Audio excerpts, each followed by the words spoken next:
नमस्ते, आप सभी का स्वागत है। मैं हूँ शिवम। पूरा देश तिरंगा फहरा रहा है। करीब 80 साल हो गए हमें आज़ाद हुए, एक लंबा सफ़र राजनीतिक गुलामी से आज़ादी तक का। लेकिन आज इस सफ़र के 79वें साल में एक दूसरा सवाल पूछने का वक्त है।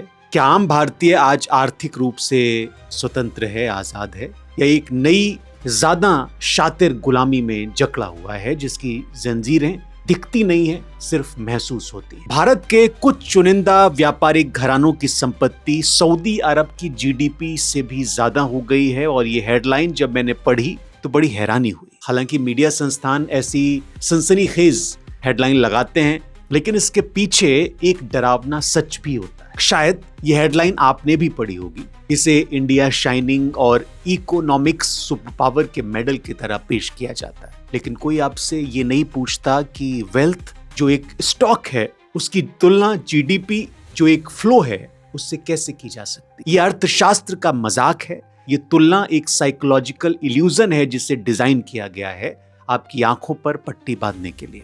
असली डेटा ये है, रिजर्व बैंक ऑफ इंडिया लगातार ये कहता रहा है कि आम भारतीय की नेट फाइनेंशियल सेविंग, यानी वो पैसा जो आपके पास बुरे वक्त के लिए बचता है, वो 50 साल के सबसे निचले स्तर पर आ गिरा है। एक तरफ कुछ परिवारों की नेटवर्थ आसमान फाड़ रही है, दूसरी तरफ मिडिल क्लास की बचत पाताल में समा रही है। सवाल यह है कि आपका पैसा कहां जा रहा है। आपको बताया जा रहा है कि आपने बाजार में इन्वेस्ट किया है, आप इंडिया की ग्रोथ स्टोरी का हिस्सा बन रहे हैं, लेकिन 2026 के मध्य में जब आप अपना पोर्टफोलियो खोलते हैं तो पिछले 2-3 साल का रिटर्न शून्य या निगेटिव दिखता है। ये कोई मार्केट करेक्शन नहीं है, ये भारत के इतिहास का सबसे बड़ा, सबसे खामोश और सबसे legal state sponsored wealth transfer है। आपको इन्वेस्टर नहीं, एग्जिट लिक्विडिटी बनाया गया है। आज के इस इन्वेस्टिगेशन में उस सीक्रेट मैकेनिज्म का पर्दाफाश करूंगा जो मेन स्ट्रीम मीडिया के शोर में दब जाता है। हम डिकोड करेंगे कि कैसे देश की एक बड़ी आबादी को बाजार के ट्रैप में फंसाकर 2-3 लोगों के ग्लोबल एम्पायर्स की फंडिंग की गई, और सबसे डरावनी बात, जब ये डोमेस्टिक शील्ड टूटेगी तो हमारे प्यारे हिंदुस्तान का, देश का क्या होगा। शेयर बाजार कभी भी भारतीय मिडिल क्लास का नेचुरल हैबिटेट नहीं था। हमारे माता पिता FD, post office, real estate, इसमें भरोसा करते थे। ये वो पैसा था जो कैपिटल फॉर्मेशन में जाता था, बैंकों को लिक्विडिटी देता था ताकि वो छोटे उद्योगों को लोन दे सके। लेकिन फिर एक स्ट्रक्चरल नैरेटिव शिफ्ट हुआ, इसे पार्टिसिपेटरी कैपिटलिज्म का नाम दिया। और एक बात और बता दूं मैं आगे बढ़ने से पहले कि आज की मेरी स्टोरी मिलेनियल्स और जेनजी दोनों के लिए 2024 के आम चुनाव के आसपास का वक्त याद कीजिए आप। The Home Minister says, buy shares before 4th of June. 4 जून से पहले शेयर खरीद लें, बाजार रिकॉर्ड तोड़ेगा। ये महज बयान नहीं थे, ये एक 140 करोड़ के देश में fear of missing out, FOMO Gen Z की भाषा में, उसका वेपनाइजेशन था। जब सत्ता खुद किसी चीज की गारंटी दे रही हो तो एक आम आदमी जो पहले ही महंगाई और स्थिर सैलरी से जूझ रहा है, वो अपना रिस्क मैनेजमेंट भूल जाता है। सरकार ने जानबूझकर एक ऐसी नीतियां बनाई, टैक्स स्ट्रक्चर को ऐसे मोड़ा कि घरेलू बचत को एफडी से निकालकर इक्विटी की तरफ धकेला जा सके। नतीजा क्या हुआ? इकोनॉमिक सर्वे का डेटा बताता है कि घरेलू बचत में म्यूचुअल फंड का हिस्सा जो कभी 2-3% हुआ करता था, वो 15% को पार कर गया। हर महीने 30 से 35 हजार करोड़ रुपए की सिस्टमिक इन्वेस्टमेंट प्लान, एसआईपी की सुनामी बाजार में आने लगी।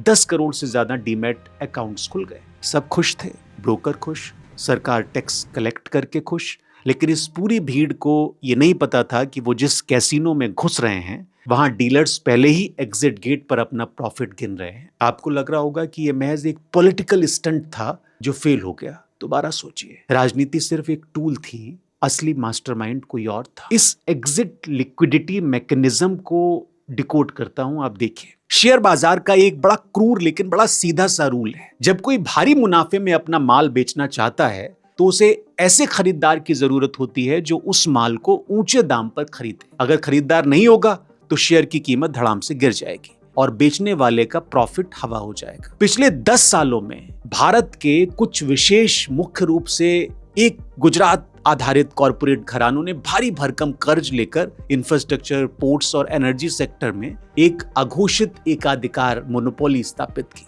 उनकी कंपनियों के स्टॉक की कीमत 100 से 200 के P price to earning ratio पर ट्रेड कर रही थी।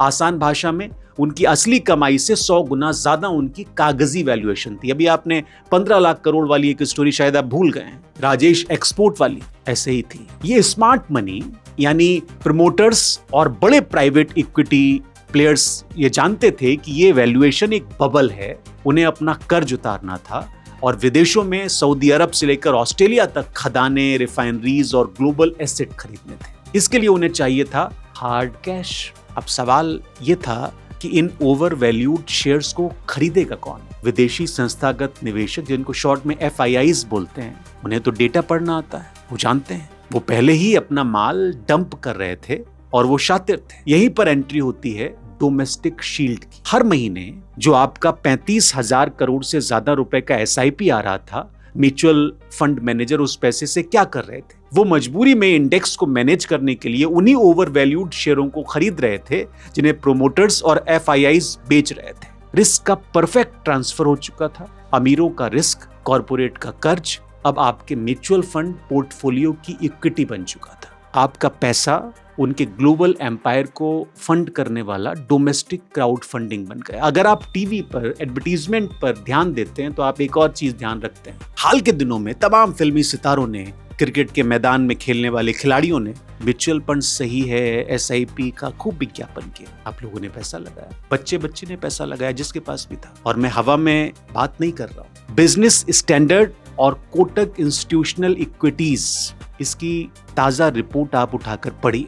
जुलाई 24 से मार्च 26 के बीच जिन करोड़ों निवेशकों ने बाजार में एंट्रीज की थी, आज उनके पोर्टफोलियो लाल रंग से रंगे हुए हैं। सबसे ज्यादा प्रमोट किए गए स्मॉल कैप और थीमेटिक फंड्स ने सबसे बुरा प्रदर्शन किया। सेबी का डेटा ये बताता है कि सिर्फ एक साल में निगेटिव रिटर्न वाली म्यूचुअल फंड स्कीम की संख्या 243 से बढ़कर 731 हो गई, यानी आपका पैसा बर्न हुआ, जलाया गया। लेकिन जरा उस पैसे के दूसरे छोर पर नजर डालिए। जिन 2-3 चुनिंदा घरानों के शेयर में आपका पैसा अटका है, वो आज डेट फ्री हो रहे हैं। उनकी नेटवर्थ दुनिया के टॉप अरबपतियों में शुमार हो रही है। यहाँ एक सवाल जो हर रैशनल नागरिक को पूछना चाहिए कि जब सिस्टम में ये मैनिपुलेशन हो रहा था तो क्या किसी को पता नहीं था? पता था। उस वक्त भी आप याद कीजिए, तमाम विपक्षी नेताओं ने, राहुल गांधी ने ही प्रेस कॉन्फ्रेंस की थी कि इस स्टॉक मार्केट मैनिपुलेशन पर ध्यान दीजिए, और रिटेल इन्वेस्टर्स के लूटे जाने पर उन्होंने सवाल खड़े किए थे। लेकिन उस चेतावनी को एक पॉलिटिकल टूल या आरोप प्रत्यारोप की तरह ट्रीट किया हम सब। मेन स्ट्रीम मीडिया ने इसे राजनीतिक शोर में दबा दिया। किसी भी टीवी न्यूज चैनल ने उस डेटा की फॉरेंसिक जांच नहीं की, क्योंकि वो खुद उसी सिस्टम का हिस्सा थे जिन्हें ब्रोकरेज कंपनियां और AMC, जिसको एसेट मैनेजमेंट कंपनीज कहते हैं, उनके विज्ञापनों से पैसा मिल रहा था। इन्वेस्टर्स का रिटर्न भले ही शून्य हो, लेकिन ब्रोकरेज, फंड मैनेजर की फीस और सरकार का टैक्स, STT, कैपिटल गेन लगातार कटता रहा। अब यहाँ सरकार और कॉर्पोरेट लॉबी के डिफेंडर्स एक तर्क देते हैं। वो कहते हैं कि लॉन्ग टर्म में बाजार हमेशा ऊपर जाता है। भारत की GDP 6 से 7% से ग्रो कर रही है, इसलिए मिडिल क्लास को पेशेंस रखना चाहिए, धैर्य रखना चाहिए। क्या ये बौद्धिक धोखा नहीं है जिससे मैंने वीडियो की शुरुआत की थी?